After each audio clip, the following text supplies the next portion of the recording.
Chapter 18. And it came to pass, when he had made an end of speaking unto Saul, that the soul of Jonathan was knit with the soul of David, and Jonathan loved him as his own soul. And Saul took him that day, and would let him go no more home to his father's house. Then Jonathan and David made a covenant, because he loved him as his own soul. And Jonathan stripped himself of the robe that was upon him, and gave it to David, and his garments, even to his sword, and to his bow, and to his girdle.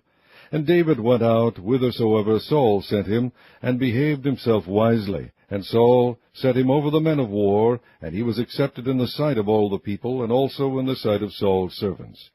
And it came to pass, as they came, when David was returned from the slaughter of the Philistine, that the women came out of all cities of Israel, singing and dancing, to meet King Saul, with tabrets, with joy, and with instruments of music.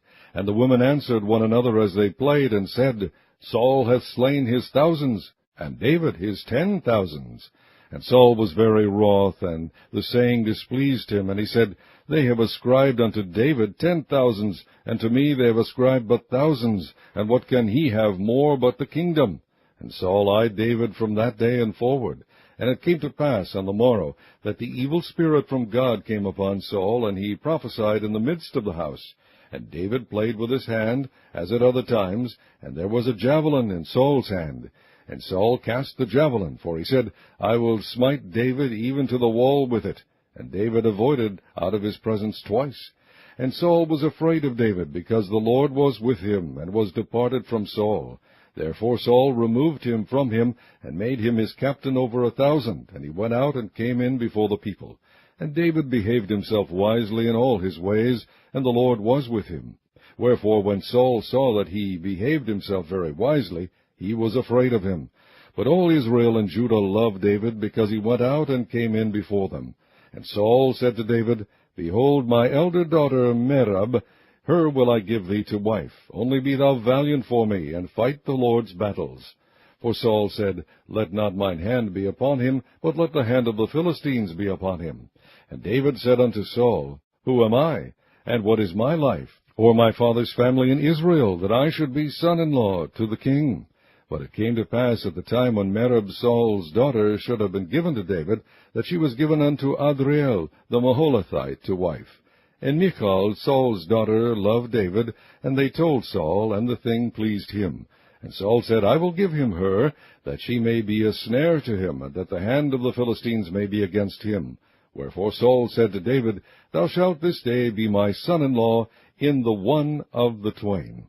And Saul commanded his servants, saying, Commune with David secretly, and say, Behold, the king hath delight in thee, and all his servants love thee. Now therefore be the king's son-in-law.